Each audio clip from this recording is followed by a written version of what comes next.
Welcome, everyone, to another episode of Move Crush Count. I am your host, Scott Joseph. Today's episode is brought to you by J&L Marketing, the digital and direct marketing agency that helps you outsmart your competition so you don't have to outspend them. Make sure you visit jnlmarketing.com today so you can see how their innovative approach will help you move the crowd, crush your competition, and count the money. Today's guest is Nicky Billou, the founder of eCircle Academy. Nicky's an expert when it comes to helping entrepreneurs scale their business anywhere from 7 to 9 figures. He helps experts become branded thought leaders. He's an international best-selling author of 7 published books. He hosts 2 podcasts, the Thought Leader Revolution podcast and the Sovereign Man podcast. He believes that business is not a numbers game. It's a people's game.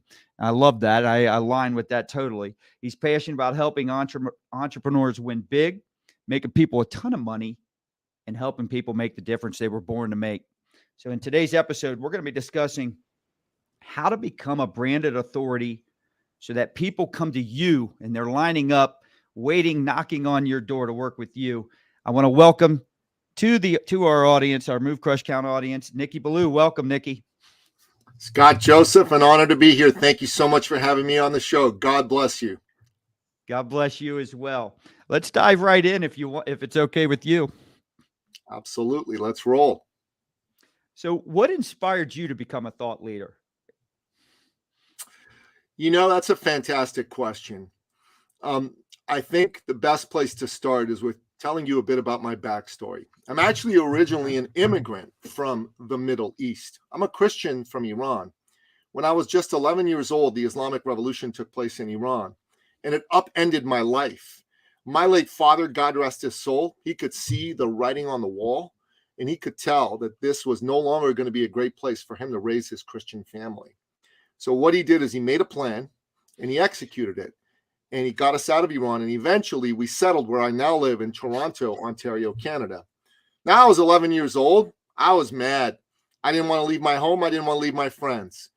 You know, I'm sure you can appreciate that, but I got to tell you, looking back, my father did the most incredible thing for our family. He changed the trajectory of our family's future. He took us from tyranny to freedom. And because of that, every single day, I'm grateful that I get to live in a free society, in a free country, because there's so many people who don't. If you look at what's going on in the world, all around the world, you know, the Russians invaded Ukraine to try and take the territory of that country away from them. In my own home country, a young woman, 22 years old, Mahsa Amini, was beaten to death for the crime of being outdoors without a headscarf fully covering her hair. Hundreds, if not thousands, of young Iranian girls, I'm talking teenage girls and women, have been arrested and killed by this regime because they want to tell them how to live their lives. And if they don't, they're going to try to force and control them to do things their way. In this part of the world, we get to live in freedom. Freedom is the bedrock of everything I do, everything I believe in, everything I teach. I say every entrepreneur needs to understand that it is because of freedom that you get to be an entrepreneur. It is because of free expression that you get to do what you do. It is because of free enterprise that you have the right to freely transact and create business opportunities for yourself and the people that you care about. And every single one of us needs to be committed champions of freedom. Without a philosophy, the ancient Greeks believed philosophy was important because it was the way you lived your life. It wasn't some ivory tower thing that happened in a university. It was the way you lived your life. And all of us need to be, first and foremost, at the center of our lives, champions of a philosophy of freedom. That is my belief. That is the center of my thought leadership. Free thought requires freedom. Second of all, my father, my late father, he was an entrepreneur. Scott, this man, if he knew you and you were looking for work, he'd work the phones and get you a job. If you were looking to start a business, he would sit down with you. He'd bring other business people to the table. He'd get you access to capital. He'd get you rocking. If he knew you and you were trying to buy a car, a house, an apartment, and you didn't quite have enough money, my late father, Napoleon Billou, would top you up so you could buy that car, that house, or that apartment. And brother, he did that without going out and around and asking for credit, because he believed, like the late, great Kirk Kerkorian, that if you do something for other people to get the credit, that's a transaction. That is not doing God's work. And my father believed in that as well. And you might think to yourself, wait a minute, who does that? I mean, come on, that sounds like a myth. That doesn't sound like a real human being. Well, the late, great Napoleon Billou, for one, he did that. Kirk Kerkorian, one of America's greatest entrepreneurs, he lived like that too. Lots of men and women did that. Incidentally, Kirk was Armenian and my father was Assyrian. You know, ethnic Christians from the Middle East. So there you go. There's got to be something in that, brother. And secondly, here's the thing I want to say to you. My father would always tell me, son, remember, life is about people. It's not about money. Business is about people. It's not about numbers or money. That person sitting across the table from you, that's someone's father, that's someone's son, that's someone's brother, that's someone's husband, that's someone's wife, that's someone's daughter, that's someone's sister, that's someone's mom. That is a person with hopes, dreams, and aspirations. That is a person with fears and trepidations. That is a person who has been rewarded by life and disappointed by life, maybe even disappointed by someone just like you, who promised them everything and delivered them nothing. And it is your duty to restore their faith in humanity by how you show up as a human being, as a businessman in the world. That is first and foremost. You want to be a thought leader? Lead with the heart. You got to be a heart leader first, then you get the right to become a thought leader. You don't lead from the heart, get away from business, get away from life. Because my dad believed, and I believe, unlike what Hollywood tells us, the best people in the world go into business. The kindest, the ones with the biggest hearts go into business. Hollywood is so dead wrong on this. They're the ones who move the world forward. They're the ones who make everybody's life better. They are the ones who bring it to take the human race forward. And it is important that you understand that and that you put your eye on helping humanity. How are we doing so far? Well, I think I had false advertising on my post description when we announced the show. I said you had high energy, and clearly you just come in very monotone and blah. I mean, not living up to it at all. No, in the first 5 minutes, buddy, you can see everyone. Nicky brings the heat, he brings the energy. I love it, every minute of it. By the way, you had me at you came from the Middle East. I'm Lebanese, so I mean that's you had me there. Alaikum salam. So you touched on this a little bit, but I want to get into a little bit more detail on this. Because you've got a different story than a lot of the guests that have come on here. So you talked about freedom, free enterprise. Why is that? Why is freedom so important? And then why does free enterprise matter so much? Just if we can touch in a little bit more detail on that. That's a great question. Look, if you really want to understand the history of the human race, you need to get that we were put here. We were created by God Almighty. And then folks started to create societies for themselves. And the societies in history that have grown, that have prospered, that have made everyone's life better, have been societies that maximized human freedom, that understood that freedom is a gift by God, not a grant by government, right? Those are the ones that move forward. The most successful society in the history of the world is the United States of America. And what is America all about? America is freedom. It is a nation born in freedom. Good men fought, bled, and died to give birth to this nation in freedom. And yes, it has made mistakes. Yes, there was the original sin of slavery. But less than 80 years later, Americans said, no, we messed up the first time and we're going to erase this stain. And over 600,000 of them fought and bled and died to erase that stain. And then another 80 years later, the evil of Nazism, the original progressivism. By the way, progressivism is fascism. For those that don't understand this, progressivism is fascism. The original progressives were the fascists. If you study the history of that movement, It's about them controlling your life, but giving some freedom to the business people to grow things. That is pure and simple fascism. Ronald Reagan said that in one of his speeches as well. It's a wonderful and true statement. America in the 40s took on the Nazi jackboot and brought freedom to the oppressed peoples of Europe. And then they fought the Cold War. And they faced godless communism, the evil empire of the Soviet Union. And they brought freedom to hundreds of millions of people in Eastern Europe. Ronald Reagan delivered his immortal speeches from the National Association of Evangelicals and said that the Soviet Union is the locus of evil in the modern world, and that it is the duty of freedom-loving and God-fearing people everywhere to stand up against that. And he said in another speech that the Soviet Union and communism were a sad and bizarre chapter in human history whose last pages are even now being written. He went to the Berlin Wall and he said to Mr. Gorbachev that if he believed in peace. Whoa, that was an act. That's user error on my part, buddy. Sorry, Nicky. If he believed in glasnost and perestroika, which were the words of the day, tear down this wall. Yeah.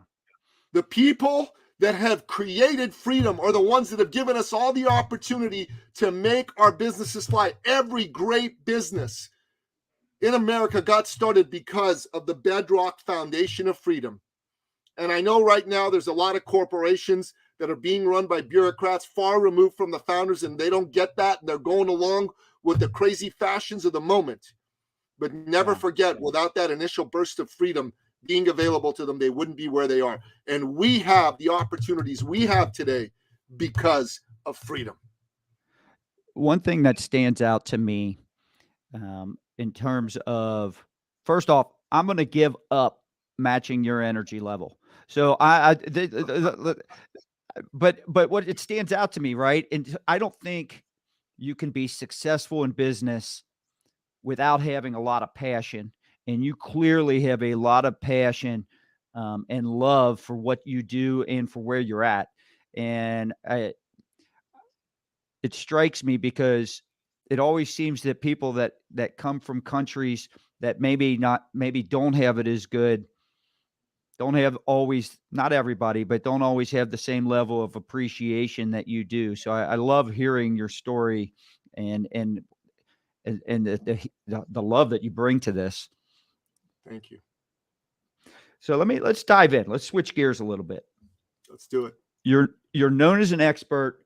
I understand the importance of becoming branding yourself as a thought leader and what that can do. But I want to hear from you. How does someone that might be out there, they're watching all these people on social media, right? They're becoming thought leaders, clearly demonstrating their authority and their credibility, things such as that. But how does a person create a compelling story or a compelling personal brand through thought leadership? How does that help their brand? That is a fantastic question. So this is important for entrepreneurs, large and small. This is actually, frankly, important for anybody in business. Okay. So let me just finish a thought that I had that I started talking about when I was telling my father's story. The biggest challenge that entrepreneurs face when they're under $1 million a year in sales profits is that they don't really understand business yet. You with me? Correct. They're good at what 100%. they do. They are not good at business. They're just not. They don't understand marketing and sales. They don't understand customer service. They don't understand financial statements. They don't understand IT systems. They don't understand systems and processes in general. They certainly don't understand scaling, exit plans. They don't get any of that. It overwhelms them to even think about it, okay? They're good at the thing that they do. So they hit a plateau, and they are unable to get past that plateau for a couple of reasons. Number one, their mindset is, okay, well, this is just about as good as it can get for me. I'm not good enough. Imposter syndrome crap goes through their head. So their mindset sucks. doubt creeps in, and doubt kills the warrior, unless the warrior kills the doubt first. And secondly, brother, they also just don't understand how to do these things, but these things can be learned. So when I got into business, the first thing that I did was I said, okay, I can help any entrepreneur with this business stuff because my father was a businessman. I come from an entrepreneurial business family. He taught this stuff to us as we were growing up. And I went to university and I studied this stuff. And so I get it. And I'm a very cerebral, intellectual man. You might not get that just by, listening to me speak per se, because I speak at a high school level because I want most people to understand what I have to say. But I can easily speak at a PhD level if need be. And the thing that I'm here to tell you is that these folks need to learn all the aspects of business. So I put programs together to coach entrepreneurs on these things. But when their entrepreneurs were under $1 million a year in sales, the scariest thing to them is marketing and sales. Scariest, right?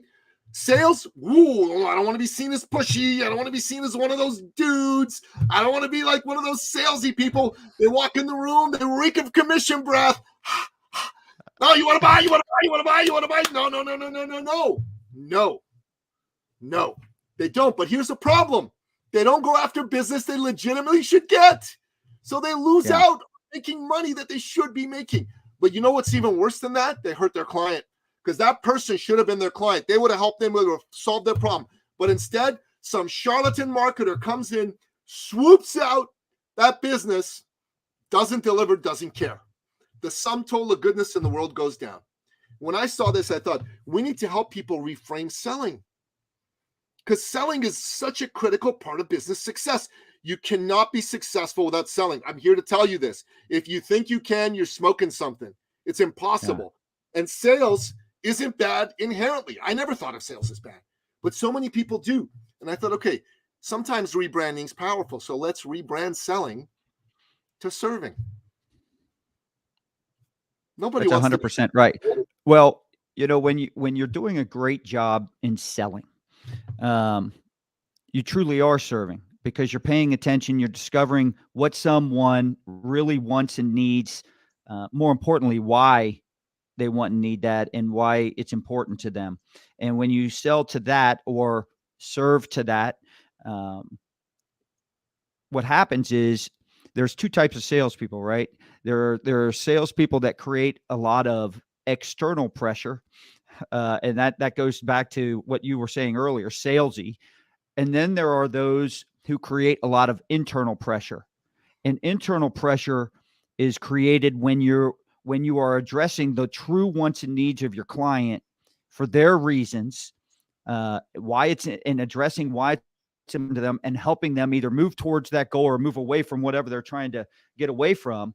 And that creates internal pressure. And I always, back in the day when I was training our salespeople here, I would always sit there and tell them, and they'd cringe when I first said this, I want you high pressure salespeople. All right. But not externally. I want you to be so good at discovering why someone really wants or needs something. I want you to, and more importantly, why they want it. I want us selling for them. It's not about us. I want us delivering value for them. What happens is that you become a high pressure, but you're high pressure, but it's all in the right way. It's internal pressure that the client feels because this is what they've been looking for. And they finally got someone that can help them get over that hump or get it, whatever they're trying to accomplish. I mean, what are your thoughts on that? I've never heard it put that way before, but I actually think it's brilliant. Create internal pressure so that they want to do something. And that really is your job. And when we've helped people rewire their thinking from sales to service, that's right. That takes time. It doesn't happen instantly. I can't just tell you that, if you've never believed that in your life and all of a sudden, oh yeah, you become a believer. But once that rewiring is done, people easily double, treble, quadruple, even 10 and 20-fold their sales. Nothing else changed. And I mean nothing. That was the only thing that changed. Okay, so that was number one. Now, this part is where the branded authority piece comes in. People also don't get marketing. And this part doesn't just apply to people with businesses under $1 million. Very few businesses get marketing. Let me ask you let me ask you a question on this, because I love that you're saying this. So first off, when I started in business, the one thing I understood that I thought I understood. All right. So I think any business that starts off, especially if they're a new entrepreneur, and I'm going to use my own situation here, exactly what you pointed out. They plateau, they've reached a certain level. My sales skills only got me so far. I had two men. You mentioned your dad as your mentor, and I'm in going to school. I had two big mentors, Anthony Robbins and Jay Abraham. And I went into the Anthony Robbins part first because we were missing out on big opportunities, big deals. And I knew deep down it had nothing to do with how new we were as a company or our size as a company. I knew we couldn't sell in a way that it took to persuade those type of buyers to buy from us. So we went through an exhaustive training for over 2 years with doing that, and that helped us a lot. But then I was exposed to Jay Abraham, and this is where I'm going with this. I had no clue. And we're a marketing company. We're great marketing for others, but horrible for marketing ourselves. I had no clue. I love what you said early. I had no clue the value. I understand the importance of customers, and I wanted to take care of them. I never knew the true value of clients and how to leverage some of that in terms of repeat business and some of the other stuff that comes with this. But my question is this. I see a shift today. I see younger entrepreneurs, because they see what's out there on social media, becoming better at marketing themselves, but maybe they're not as great at living up to the value, at providing the actual value. 1,000%. And it's almost like it's shifted, right? And before, everyone understood, if you were starting out, you're like, I got to figure this sales thing out. But now there's so many ways to market with being on digital and online. I feel like people have gotten a lot better at that. But what they actually offer in terms of value to their clients isn't the greatest. There's a bit of both there. So first of all, there's a difference between being a thought leader and an influencer. Okay. Massive difference. Massive. Right. You're not the same. And honestly, explain that. Are charlatans, most of them. They don't know what the hell they're talking about. They go on there, they've got fancy videos of them driving the Ferraris and the Bugattis that they borrowed from somebody who paid a ton of money to do, but they haven't got a pot to piss in. They got the good-looking men and women around them. They're throwing money. Oh, yeah, look, you can have this too. Are you kidding me? That's a movie setup, man. That's not real. It's not real. There's a difference between being like an expert and an influencer and a thought leader, okay? Like an expert, someone who knows something. A thought leader is someone who's known for knowing something. Okay, there's a difference between being an influencer. An influencer is someone who seeks celebrity. They got lots of followers. They're not necessarily making any money. You know what I'm talking about? A thought leader is professionally famous. Do you want to be social media famous, or do you want to be professionally famous? The answer is obvious. You want to be professionally famous. Why? Because when you're professionally famous, the people that need what you have to offer will pay big money to get it. When you're an influencer and you're social media famous, people are going to watch you and go, that was great, and not spend a penny with you ever. Yeah. It's ridiculous. You can buy 1 million followers on Instagram. There's someone who's promised me 1 million followers for just $2,000. I mean, come on. All right. So let's, if the people in our audience are listening and clearly saying, yeah, I'd much rather be a thought leader than an influencer. How do you get them there? What's your advice to that? So before we go there, we have to do this systematically, right? Because if we don't do it systematically, we're just going to make people think you're going to listen to this podcast and you can go be a thought leader. And no, you cannot. It's not that simple. Okay. I mean, it's not that easy. It is that simple. All right. There's a difference. So you want to be a thought leader. First of all, you have to understand what a thought leader is. What a thought leader is and what a thought leader isn't. What a thought leader is somebody who's known for what they know. They've taken the time to deeply think through issues. Life has helped them learn how to do what they do. And they've taken the time to make sure that they understand how to help solve certain problems that people have. What is business after all?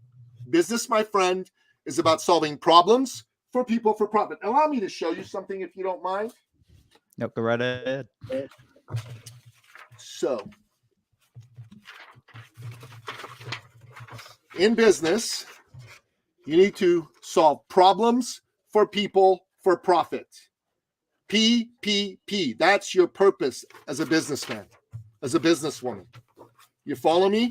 This Venn diagram shows, by the way, this is how we develop IP. This is like a tool we use. Matt Church created this. I didn't, but it's fabulous and powerful.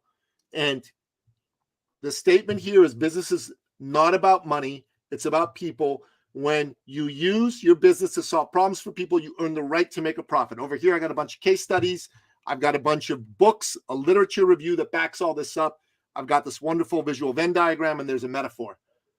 Business is like life. It's all about people and helping them win and get past their problems. When you do that, you profit your soul and you profit your bank account. Is this not elegant as all get out? Like, is this not cool? Like you think about this. I show you, whether you're like a coach or a consultant who's making a couple $100,000 a year and wants to make $1 million, or whether you're the owner of a $30 million company and you want to become a $3 billion company, this is the methodology that I teach you to learn how to get your message really figured out, dialed in, and then put it out there. That's what you need to do. Okay? A fellow who's done this better than anybody is Patrick Bet David of Valuetainment. You heard of that channel? You know who Patrick is? I know Patrick. I follow him. I love his content. God, no nonsense. Just a brilliant guy. So it obviously. So 10 years ago, he was a $2 million a year business. Yeah. $2 million a year business.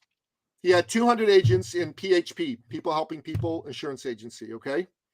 Yep. He hired someone very much like me to help him put together a strategy, and he executed on that strategy to develop his own message, to develop his own brand. He never sold his company in his videos. He sold the message of success and entrepreneurship. In 10 years, he went from 200 agents to almost 40,000 agents, and he sold his company in July of last year for $400 million. Yeah. A young woman. I think he charges about channel's huge. He's huge. But I'm just giving this as an example of somebody everybody knows. Now, I have a client, naturopathic doctor, amazing woman, okay? Successful 6-figure practice. She comes to us. Her father is dying of brain cancer, and he ended up passing on 7 months later. She was daddy's girl. Daddy was a successful entrepreneur. She wanted to honor him by creating a successful business. She comes to us. She says, I need to go to the next level. I'm like, okay, tell us about your business. Well, I help people get healthy. Well, that's wonderful. Who do you help get healthy? Well, really anybody. Narrow your focus. So I had her do an exercise, okay? I'm going to show you this exercise. You're going to love this exercise. It's kick butt. You can see I'm in the diagrams, right?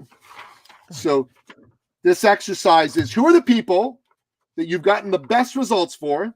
Who are the people you've enjoyed working with the most? Who are the people you've transacted with the best, i.e. they paid you the most, that have been easiest to transact with? Right. We went through this exercise for past clients. That is your ideal client that kicks all those boxes. You with me? That's your ideal client. Not everyone's an ideal client. You might really like some people. You might really, really like some people, but they may not be an ideal client. You follow me? 100%. She did this exercise. She did this exercise with us. Took us a while to do it. Turns out her ideal client's a woman over the age of 45, married, successful, professional, kids,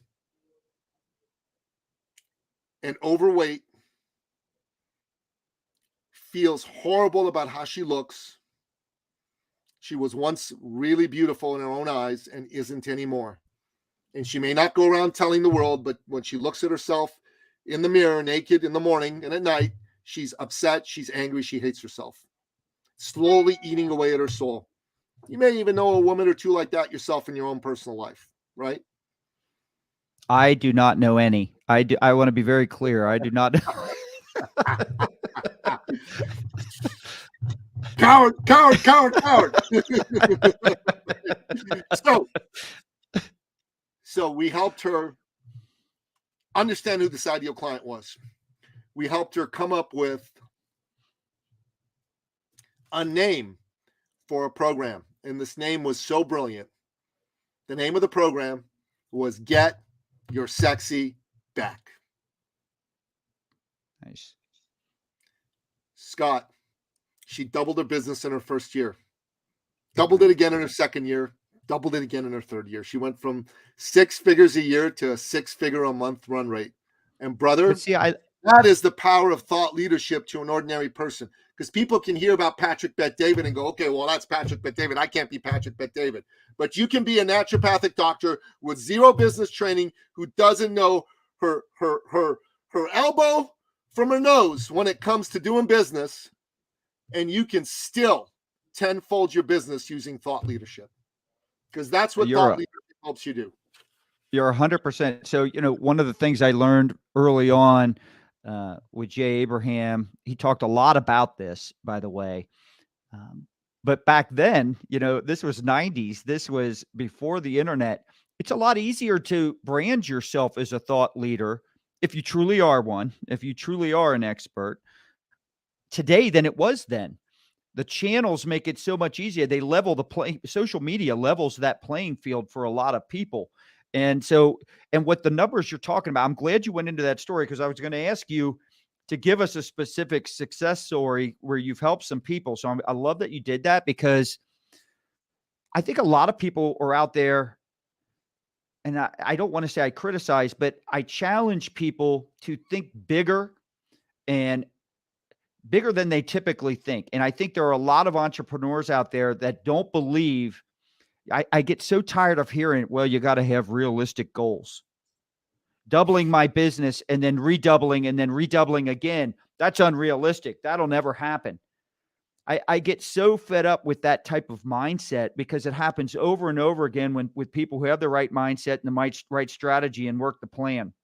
And so I can tell you early on, we had similar success here. When I started going through that stuff, I mean, the growth was exponential. I mean, but once you start learning the right way to do this, things explode. The problem is, if you don't believe it, you're not going to have a strategy and a plan and work the plan and strategy the way it goes. Why do you think some people have such limiting beliefs about their potential growth? Okay, I'm gonna address that, because that is a very good question. So there's a famous poem, and it goes something like this: hard times create strong men. Strong men create good times. Good times create weak men. Weak men create hard times. And then the cycle begins again. Yeah. And here's what you need to understand. That poem was written by a personal friend of mine. His name is Jeff Michael Hopf, and he is the author of over 40 fictional books. He sold a couple million copies of his books. And I'm going to tell you right now, Scott, are you a reader? I'm assuming you're a reader, because you're a leader, right? Every day. Yep. Scott, do you have Amazon as an app on your phone? Yes. I'm going to ask you to trust me. Pull out your phone and go to Amazon right now. It's off. My phone, I always turn my phone off during these interviews. I got it. So. Just go into the app. Just go into the app. Just trust me. You listen to Nicky. Nicky's doing you a solid. Let it power up. Let it power up. All right. And when you go into Amazon, and everybody should do this, you want to go and look up G. Michael Hopf, Hopf.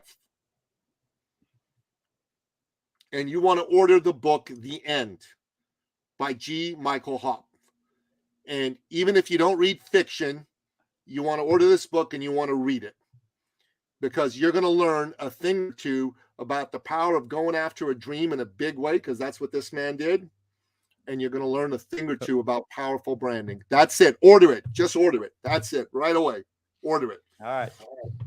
So listen, this guy needs to, I'm buying now. This guy, you need to get commissions for this with all the. He's great, man. He's been on my show 2-3 times. I love him. He's awesome. And so what has happened is we are kind of in a state in our world right now where people are drugged by comfort. Oh, yeah. You can get anything, including that book, with a click of a button. You don't have to go to the bookstore. You can have it delivered to your house without moving. Right, Scott? And let me just show you something real quick. I love what you just said. So I have what I call a productivity schedule that I do every morning. All right. Yeah. And I write down, there we go. I write down, if I could do today over again, all right. And these rarely change, but pray more, stay disciplined, stay focused, stay uncomfortable. I love it. When I'm and let me tell you something. I think that's a challenge for a lot of people, especially people that start to achieve any type of success. They start to appreciate the comfort and conveniences, and sooner or later that can catch up to you. It's very important to always stay uncomfortable and expand that boundary. Just because you blew past a comfort zone early in life doesn't mean you didn't establish a new one. Amen. And we live in a time right now where people get participation trophies just for showing up to do things, right? Little kids are not taught to achieve. You know what I mean? And oh yeah. And adults are weak, pusillanimous. It's terrible. You look at a recruiting ad for the Chinese military, and they've got martial music. Big, tough, strong men doing manly things. You watch that, you go, I want to join that army. The Russian military, same. Martial music, big, tough, strong men doing manly things. The American military, let's talk about pronouns. What? Are you kidding me? Are you out of your freaking mind? No, we don't talk about damn pronouns. Let's have big, tough, strong, manly men doing manly things in those ads. Yeah. Because otherwise, those other people are going to eat our damn lunch. My daughter, you'll love. China has a plan, 100-year plan to become the hegemonic nation of the world. Are you kidding me? We cannot pretend that's not happening. There's a Cold War, unlike the Cold War in the 50s, 60s, 70s, 80s. You know, people are unaware it's going on right now. They think China's our friend. China is not our friend. I love the Chinese people. They're incredible. I have a lot of incredible Chinese friends. But the Chinese government is not a friend to freedom-loving people anywhere. And they're doing the PSYOP thing better than just about anybody out there. They're turning us against each other in our own country. And if we don't smarten up, we're going to lose everything great that we have, including freedom itself. And here's what I'm going to tell people listening to this. My family, Scott's family, we had somewhere to go to when we fled tyranny. If we lose freedom here, there's nowhere to go. There's nowhere to go. So you want to know why people are out of their comfort zone, are living in their comfort zone? Because this is the comfortable time. We're living in the age of comfort. We are living in what David Goggins calls the era of Generation Soft. And I'm here to tell you, if you want to win, if you want to be successful, you got to resign from Generation Soft. You got to join Generation Hard. You got to put yourself in the peer groups with stronger people. Here's what I say are the 4 qualities of success for any man, any woman listening to this. Number 1, decisiveness. You got to decide. You cannot dibble dabble. You've got to decide, this is it. I'm going to win. You got to commit. You got to be willing to be a disaster before you can be a master, because every master was once a disaster. You got to be willing to suck before you're bad, before you're mediocre, before you're average, before you're decent, before you're good, before you're great, before you're masterful, before you're iconic, before you're the best that ever lived. You got to do that. You got to be coachable. You got to hire coaches. You need to hire a great coach or a mentor and pay what they ask. You need to be in a peer group and pay what they ask. You need to attend conferences and pay what they ask. You need to do courses and pay what they ask. And you need to buy and read books. Look at Scott. I told him, buy this book, and he did it. And by the way, I'm up to 9 books published. Sorry, I messed up by telling you I had only 7. These are my books here right now. Except for one. One of them's missing here, but this is 8 of them. So, and I got a 10th Nice. and an 11th one that I'm writing right now as well. So there's gonna be some serious bookage here. Y'all ought to go to Nicky Billou and buy all my books, because they're gonna make you stronger, smarter, faster, better. And you have got to be resourceful. You have got to be resourceful. You got to come up with the money. You got to come up with the energy. You got to come up with the time to make it happen for yourself. The great Tony Robbins once said, doesn't matter what level of resources you have. What matters is how resourceful are you? How bad do you want change? I'll tell you a personal story. A few years ago, I was going through a divorce. My then wife, seemingly out of the blue, decided she did not want to be with me anymore. Maybe I should have seen it coming, but I didn't. I spiraled, slept on my mother's couch, kicked out of the house, couldn't provide for my kids. It was awful. A friend of mine bought me a ticket to a conference because I couldn't afford it. Went to a conference, saw a man do a talk. Scott, it spoke to me, man. Spoke to my soul. At the end of the talk, I rushed the stage. I didn't want anyone to get there ahead of me. I extended my hand and I said, my name's Nicky Billou. What's your name? He said, my name's Bill. Great. Let me tell you my story. I told him my story. At the end of that time with him, I said, I think I need to hire you. I had trepidation in my heart. I was shaking like a leaf, scared. He looks me up and down with compassion and says, I understand that, but you need to understand it costs $5,000 minimum to work with me for 5 hours of my time. I do not offer any guarantees or refunds. I require upfront payment. Do you still want to work with me? I'm like, whoa. I don't have any money. He said, I'm going to give you some free coaching. I said, free coaching? I love it. Give me the free coaching. He said, it doesn't matter how much money you have right now. I go, it doesn't? I thought that was all that mattered because you want $5,000 from me. And he said, listen, son. He said, son, I'm going to do you a favor, and I'm going to tell you something, okay, that you need to hear. He was much more quiet than I was. He said, I don't need your $5,000. I got a lineup of 30 people that want to work with me. Whether you work with me or not is immaterial to my financial success. But whether you get me to work with you could be the difference between you sinking into the abyss or rising phoenix like from the ashes. Yeah. And then he said to me, it doesn't matter how much money you have. What matters is how bad do you want change? That hit me hard. He said, you just told me your wife kicked you out. You're sleeping on your mother's couch. You're not providing for your kids, your 2 sons, right? You feel horrible about yourself. And you don't see a way out. How much longer do you want to tolerate this? A day? A week? A month? A year? A lifetime? I'm like, okay. So give me a couple days. Made an appointment and come see him.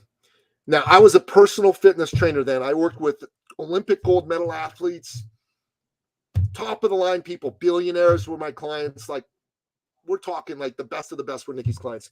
And you know what happened? There were 2 guys that I was talking to had not said yes, they had not said no. So I got on the phone with a lot of urgency and I said, I got great news. They said, what is it? I said, you're fat and you need to lose weight, or you are going to have a health event from which you may never recover. And I'm broke and I need money, or I might never get to see my kids again. And I said, so I'm going to do you a solid. I'm going to give you the same deal I gave you, but half price. But here's the deal. The catch is you got to say yes now. You got to pay him full now. What's it going to be? 2 guys said yes, gave me $1,000 each. I was pleased as punch. 2 days later, I go see this guy. Bill, boom, here you go. And he so quietly said, that's just 2, Nicky. I said 5. My energy just dropped. Oh, my God. I said, okay, Bill, How many people have you told this little story you told me the other day? 2. He said, oh, over the years? I said, yes, over the years. He said, well, 30, maybe 40. I said, Bill, great. Besides me, who else came back with any money? He said, Nicky, oh, that's easy. You're the first. I'm the first. You are the very first. The very first. Yeah, the very first. I go, okay, then take my money. I'm going to sign a contract. I'll pay you the rest in 30, 60 days, whatever the case may be. He agreed. He took my money. We signed the contract. Within 6 months, I made 6 figures. I paid him back early because I want change bad. And if someone's listening to this, here's what I'm going to ask you. How bad do you want change? Are you happy being on the plateau you're on right now? Whether that plateau is $50 or $50 million, are you happy? Or is there some spot of irritation in your soul going, no, I can do better. I want better. I know I can. Because if that's you, these are the 4 qualities you need. All you need is you need a firebrand like me in your face and in your ear to bring that father energy. Because I'm a father. And I bring the father energy. And I'm an old-fashioned father, not one of these new woke-type fathers, brother. I kick your butt if you don't do what you say. You call me a name, you're getting consequenced.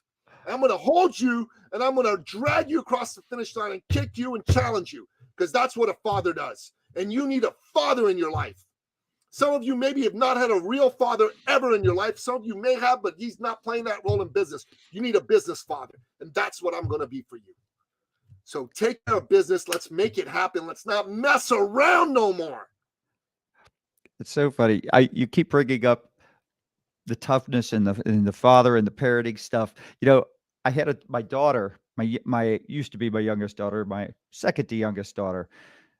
She was back then, I think she was maybe 6 years old. She's in gymnastics, and she wasn't a great gymnast.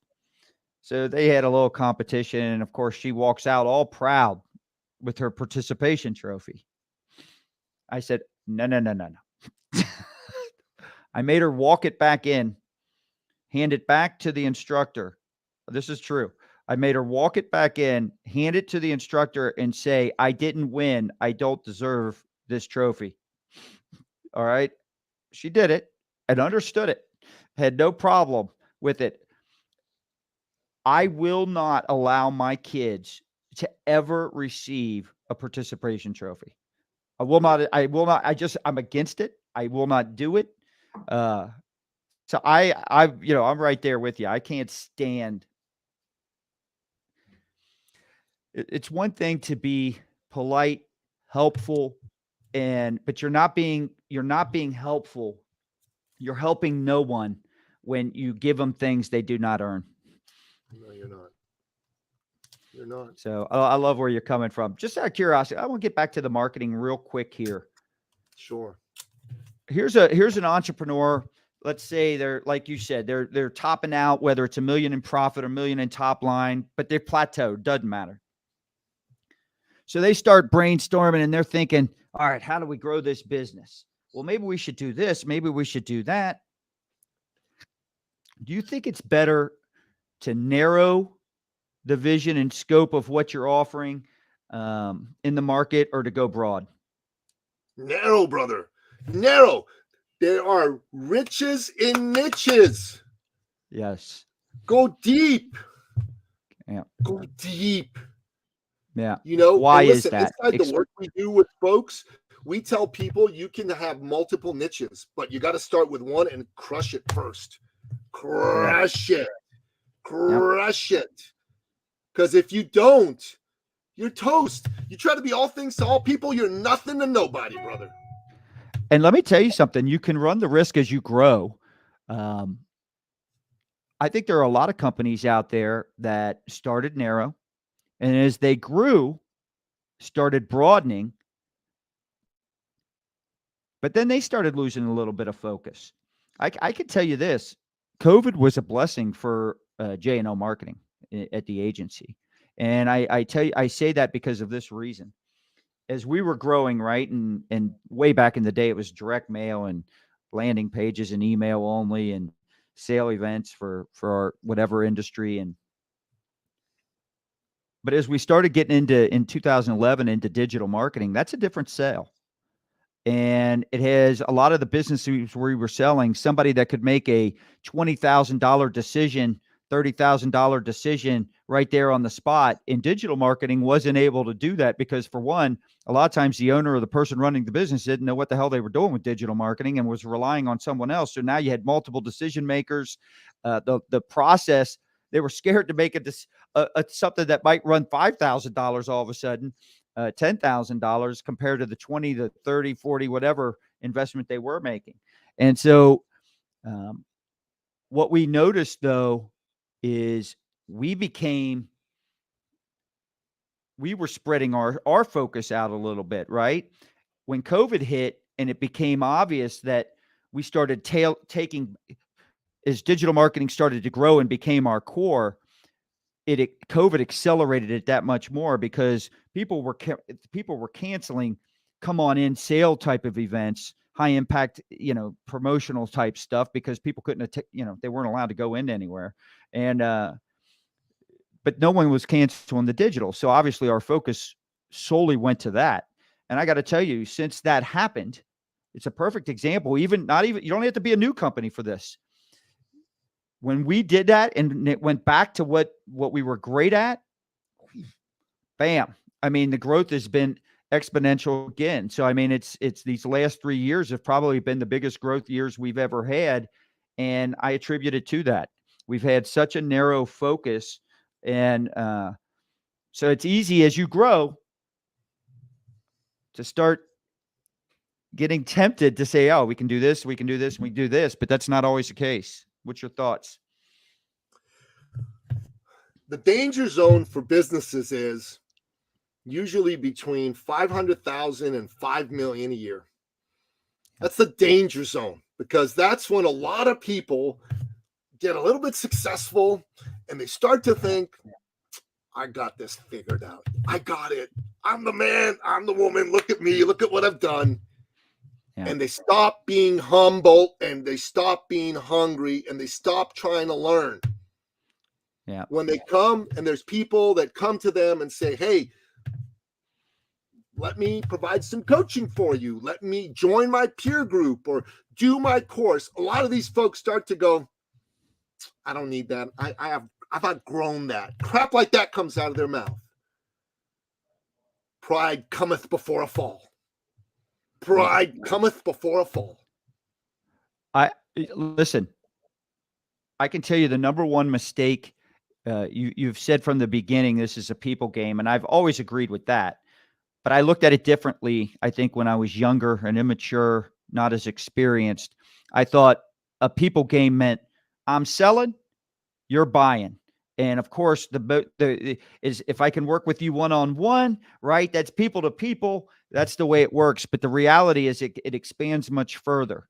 The biggest mistake I've made in business, if I could go back 20, 30 years, would be I would have established a better network and better relationships with people. And I could have grown my business 10 times faster than what I ever did on my own, trying to think I could, me and our team, our employees. I was just ultra competitive, and anybody that potentially competed, I didn't view as, hey, how could we work together? How could we network? How could we help each other? And I have to tell you, I've started these mastermind groups, Business Bourbon and Cigars. The relationships that have come from those groups, the new ideas, the breakthroughs, the business opportunities that have come from getting these people together. So when you're talking about joining peer groups and whatever associations, and the reality is you're talking about start getting around people, and more importantly, get around people that are more successful than you. Offer whatever you can, be of value to them. Go in with no ego and watch what happens. People love helping people. And I think when you're around the right people, when you're around the right people, people love helping people, and the growth, the opportunities will present themselves all over the place. I agree with that 1,000%. I agree with that 1,000%. But I want to say something here because Patrick Bet-David brought this up in a series of interviews that he did with Andrew Tate before Andrew Tate got hauled off to a Romanian jail. And this is very important for everyone listening to understand, but it's especially important for men and younger men to understand. I'm a capitalist. I believe in success. I believe in making money. I think it's the greatest, most glorious of things. But you need to understand something. How much money you make, how successful you are, is not what makes you a high value man. You're a high value man if you keep your word and you don't go back on it. Mm-hmm. Making money, being successful, all super important, especially if you're a father, family man, provider. And I'm speaking to the men here right now about this. Do not get me wrong. Being healthy and fit, super important. Taking care of yourself, very, very important. Okay? Being somebody who's useful and attractive to the opposite sex, especially if you're, single, important. But not as important as being a man who's known for giving his word and keeping it and not taking it back. We live in an era, again, the weak man era, this Generation Soft era, where men go out there and they give their word, and then a better offer comes along, a better opportunity, more money, and they go, oh, well, I told you I was going to do that. I'm not going to do that anymore, and here's why. No. Throughout history, men have understood that giving your word and keeping it was the foundation of what made you a high value, valuable man. And when you gave your word and you kept it, your trust in yourself increased. Other people's trust in you increased, but your trust in you increased. Your belief that you could do more increased. When you give your word and you take it back for any reason, you just shot your trust in yourself in the face. In the face. You destroyed your actual power, your value, your high value as a man. And I want everyone to hear this. If you make a deal with Scott and you promise to pay him $50,000 to do marketing with you, and another company came and offered you to do the same thing for $20,000, too bad for them and too bad for you, because you gave your word. Follow through and pay him the $50,000. Why? Because you said so. Okay. And I'm worth it. Nicky. Yeah, I get it. But I'm talking about this for people because they're going to come in here and they're going to do something dumb, like be a modern 21st century idiot of a man and go back on their word because they have a better. No. What defines your character, what defines your value as a man, when you keep your word, when it is not convenient and you don't want to. When you don't want to is when it's especially important. I'm going to give you a very small example from my own life. It's a small example, believe me. But the other day, a friend of mine had invited 4 of us that are in my men's organization out to a movie. We were going to watch Creed 3. We all like boxing. Yeah. Now, one of the 3 never said yes, and I didn't know that, and I didn't really want to go. It had been a tiring day. I didn't want to get the movie location was an hour away. I'm like, okay, let me find a way to get out of this. So I called the man who wasn't going, and I said, I thought you were going. He said, no, I'm not going. He said, I never said yes. I'm like, all right. I just said, I really don't want to go. And he said, Nicky. I said, yeah. He said, did you say you were going to go? I said, yes, I did. He said, then you got to go. And he's a man that I know, and his respect is very important to me. Very important. Yeah. Successful businessman, good man. And the moment he said that, I realized that I had an opportunity to practice what I preached. So I grumbled. I swore under my breath, jumped in the car, drove the hour to the movie theater, and had a great time. It was a great movie. And, but when I went home that night, there was a level of satisfaction in that I gave and kept my word in an instant where I really didn't want to, when it was inconvenient as all get out. And here's the beauty of that. See, God's watching. God's watching. The very next day, I enrolled 2 men into our men's group. It's not a lot of money. It's not about the money to be in our men's group. But we had, for the first time in 2 months, we had 2 new men join us the very next day. And you know what got them to join? What got them to join is that the vibe they get from me is that I'm a man who keeps his word and doesn't go back on it. You follow what I'm saying? And anybody 100%. listening to this, yeah, you want to be around successful people. Yes, you need to be in masterminds. Yes, you need to hire coaches, pay to be in masterminds, whatever. But never forget, the most important thing is that it's all about the people, and it's all about you with yourself. Get right with God, get right with you, keep your word every time. No exceptions, no excuses for any reason. Mic drop. Honesty and integrity, brother. All right. That's a good opportunity. I think I don't know how we ended any better. So that's a wrap on today's Move, Crush, Count, where we talked about becoming a brand authority, scaling your business with our special guest, Nicky Billou. Nicky shared some valuable insights and strategies on how to position yourself as a branded thought leader and add significant revenue to your business. I hope this episode gave you some valuable takeaways that you can apply, integrate into your own businesses. I also want to thank Nicky for joining us today, sharing his expertise with the MCC Nation. If you want to get to know more about Nicky and eCircle Academy, go in, and we got it scrolling there at the bottom of the screen if you happen to be watching instead of listening. www.ecircleacademy.com, and you can take it from there, learn all about him. I encourage you to do so. Remember, if you enjoyed this episode, be sure to make sure you visit movecrushcount.com so you can catch up on all our past episodes. Make sure you subscribe so you never miss a new episode. And don't forget to follow us on Instagram, join our Facebook group, and tune into our live streams on LinkedIn, YouTube, Facebook, and Twitter so you can stay connected with our community. Nicky, I encourage you to join our Facebook group as well, because sometimes we get some questions in there, and love to have you join us in there and answer some of those. And I'd greatly appreciate it, everyone. We do not pay to promote this show, so all our growth comes organically. So please, if you've got someone that you know, a peer or family or friend, that you think would benefit from the information today from Nicky, please share this with them. And if you could, rate us, review us, wherever you get your podcast. That goes a long way in helping us grow.